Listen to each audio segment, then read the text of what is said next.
The 41-year-old was wanted for more than 10 cases of murder, primarily on the KZN South Coast. In few hours, he allegedly would have carried out a hit on officials from the Umdoni local municipality.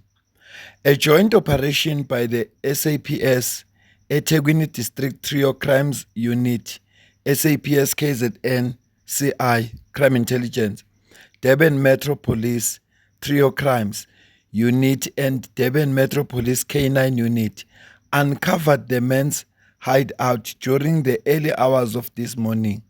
He allegedly opened fire on the officers during his imminent arrest, but died in the gunfight. A gun have been seized at the scene. Umsebenzi we-crime intelligence ilo abawenze kulokhu ukuthi bekwazi ukunqanda i-crime ingakenzeki, ngoba le nkabi uma ngabe kuyiqiniso biyombulala ngempela lo muntu, kodwa ngenxa yokusebenza kwe-crime intelligence nalabe bebambisane nawo bakwazile ukumbamba lo muntu engakaphumi ukuyodubula umuntu. Noma-ke kuthe makufika amaphoyisa wafuna ukuzenza isigora-ke base beyamdubula beyambulala. Kodwa nje amaphoyisa uma engenza indlela enze ngayo nama-cash in transit singabona ehla, ngoba amaphoyisa azokwazi ukubabamba before bephuma beyowenza lo msebenzi.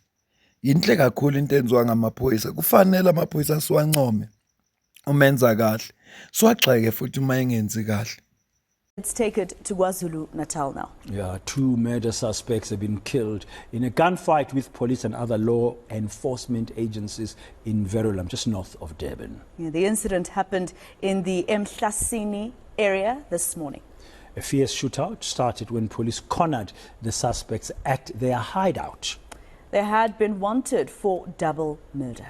Yeah, and 2 firearms have been recovered by the police at the scene. Amaphoyisa ase-KZN awadlali ngempela, ney'gebengu zakhona futhi nazo ayidlali, ngoba mazithola ithuba zilishazi lilahle phansi iphoyisa. Yingakho-ke amaphoyisa uma elanda le gebengu aba-aggressive ngendlela okuyiyo.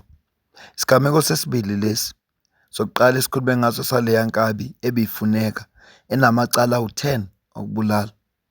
Naba futhi abanye bebefunelwa futhi amacala okubulala abakwazanga ukuphila, ngoba bathe uma befika amaphoyisa bafuna ukuwadubula. Amaphoyisa-ke awahluphi, atreyiniwe ukudubula nje into ayaziyo kangcono.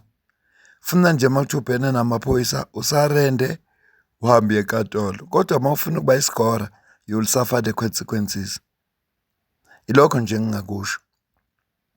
Kodwa-ke siyabonga umsebenzi omuhle wenziwe ngamaphoyisa, ngoba kubili ofuna kwenzeke. Uma uyiphoyisa it's either, uma ukulesimo it's either you kill or be killed. Yona into ebizokwenzeka leyo. Izolo ngibona indaba ezithi ngapha eSoweto, enaledi eSoweto, enaledi kubanjwe eboxer. Igebengu mazibamba uboxer kwadubuleka iphoyisa elilodwa. Nayo into efika ibe buhlungu. Yazi singawagxeka amaphoyisa sikusho konke esifuna ukusho. Kodwa uma kunje funa benze njani abantwana abaleli phoyisa ebelisemsebenzini lenza umsebenzi walo. Kukhona abantu ababona ukuthi bona ubugebengu yona into efuneka bayenze. Ngizokufakela ivideo yakhona ngasekugcineni yalapha ababebamba ibox. Ngizokufakela nje yona la uyibona. Kodwa kwamanje ngisafisa ukuthi sidlule la kunephoyisa lenza into engiyithandayo. Libamba indoda ebiphethe insango. Le ndoda yakwaza ngemali engango-10,000. Amaphoyisa njena siyawadinga la emphakathini, ngicela ubone la.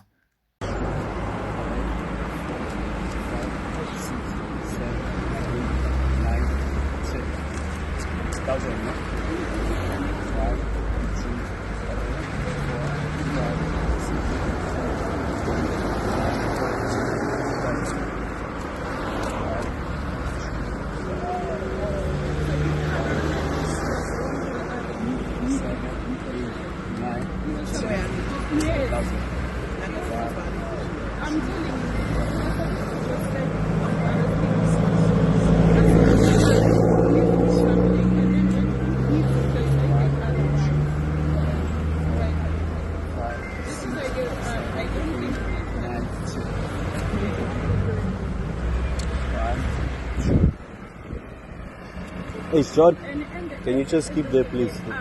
The wind. The wind is blowing the money.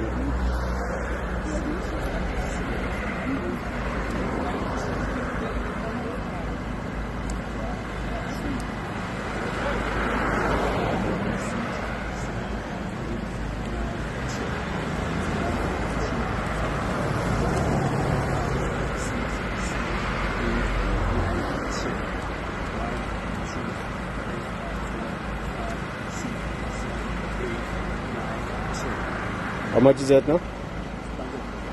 Yeah.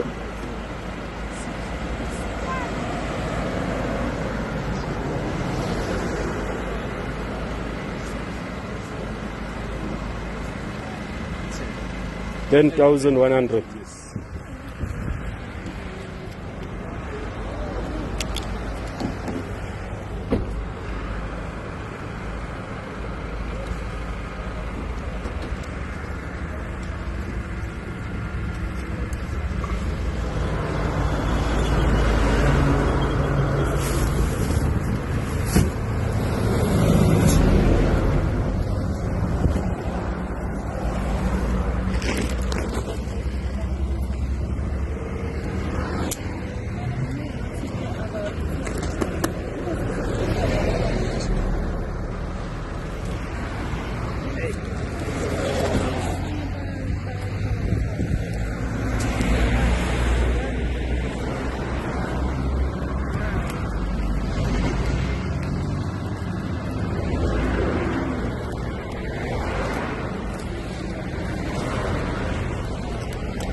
I'm going to do all the bags.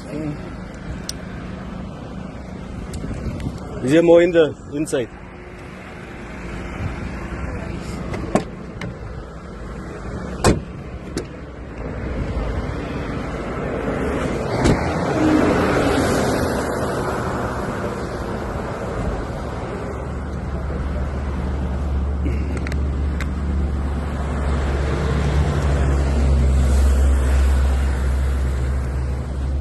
Amaphoyisa abambe le ndoda nensangu worth more than 80,000 rand. Mase beyibambile yasithi akukhulunyiswana. Yagwaza-ke ngemali engango-10,000 rand. Ngeshwa layo isi-eda amacala phezu kwecala evele nalo ngoba ukuzama ukubribe kuyicala, corruption nje iyicala nayo. Ngakho-ke sekuzothatha le mali ifake evidence back iyo eda phezu kwamacala avela nawo. Yane yabona uma singaba namaphoyisa nje singaphila kahle South Africa. Lesifiso esinaso sokuphila kwi-crime free South Africa singasibona senzeka. Masingase sibe namaphoyisa nje azokwazi ukugolozela ukuthatha u10,000 ewu3. Njengoba u3 lamaphoyisa iphoyisa ngalinye belingawuthola u3000. Bathathe lo 1000 rand bashisa inyama kube mnandi. Kodwa belingawuthola nje u3300 ngalinye uma ngabe kuthiwa badinga imali. Hayi lamaphoyisa wangakini athatha u20 rand. Lawa goloza u3000 rand. Angisho mina ngikhuluma nalaphoyisa ngakini. Angikhuluma lawa ngakini mina athatha u20 rand. Khuluma amaphoyisa mina nqaba ukuthatha u10,000 rand ewu3. Ukusho ukuthi iphoyisa ngalinye belingathola u3300 kusala 100 rand boma befuna ukucaza baphinde bawuhlukanise futhi. Ngikhuluma nala amaphoyisa ngakini. Yane siyawadinga amaphoyisa nje. Siyawadinga ngoba lokho kuzokwenza ukuthi izinga lobugebengu linciphe. Awucabanga nje lephoyisa langakini leli nawo laziyo elithatha u20 rand. Ngabe lihlanye kabi kuphuma u10,100. Oh ngabe lihlanye kabi. Athi ngicaphunele nansi video labe kubanjwa khona inkonzi. Mina nawe bese sidibana ivideo landelayo ungasupporta kusidonatela noma ngamalini khona i-account kwi-comment ephiniwe. Ungasupporta by member le channel. Qala ku20 rand, 40 rand, 100 kuya phezulu. Ungakhohlwa comment, ulike, ushare, subscribe futhi. The one with the black spot. Yeah. You see him? There by the corner on your right, yeah. And then that Okay. one, that One lower short, ne? Yeah. With yellow and yeah, stripe. Brown such a economy. Okay. Lo sha impam, yambona? Sekuyabaleka. Yeah, so about it. Oh, this side too, on my left, ne? Keep him at the counter and those valid.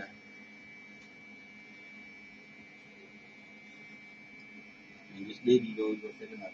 Okay, lower spot. Yeah. There's another one over here in the case. Nalo into brown lo hamba kancane nayo hamba nabo. Lo hamba emnyango. Yeah. Okay. Okay, this one uyabonakala mbona lo spot. Buyavela kancane kuso.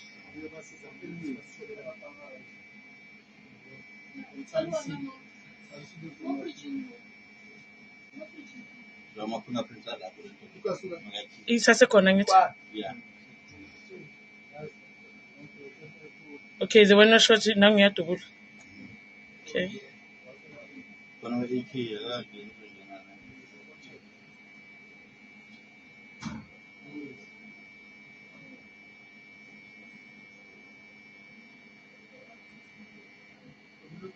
Now lower AK. I suspect this one who shot the police car. Yes, that's the one who shot the police car. And they shot it from the back. Do you see? Yeah. So the AK is came back for. He just came in. He just came in and That's fine, akayikho into and go ayenzile. But just near the team, just kumile. Nang. This is the other one. Low where my fingerprints. Udubulile la shop ngaphakathi.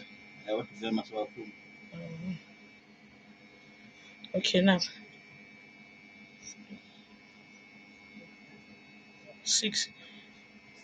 It's 7, ne? 8. This one, 8. Okay. 9. Okay, now lo uphume nayo lento ne? Yeah, ina pana ngaphandle. Okay. Yeah, bashiye khona la. Ngawuqeda ukuphumula. Lahlele phansi. Isikole sibalekile akabuka babamba These people were taking their time, eh? Yeah, there were many, man. Maybe 10. Yeah, I think so too. Still there. Yeah, It's still there. there. Were more outside. More were waiting There were outside. plenty. There were plenty of them. So you don't have. Ngaxoxela khona nje mahala bazoboshwa labafowethu. Njengoba ubona nje bayibambe lento ngezandla, bayibambe ngezandla bayishiya lapha phandle. Ifingerprint izorana kutholakala ukuthi bangobani. Bazoboshwa. Kungekudala ngizobe ngikutshela ukuthi breaking news sebeboshiwe. Linda nje wena kungekudala. Futhi njengoba benze nephutha lokudubula iphoyisa, hayi ke amaphoyisa kuzofuneka ukuthi abakhombise ukuthi akudlalelwa lapha. Akekho umuntu onamandla okulwa nestate. Uma istate sikufuna nje sizokubopha noma kungenzakalani bazoboshwa labafowethu.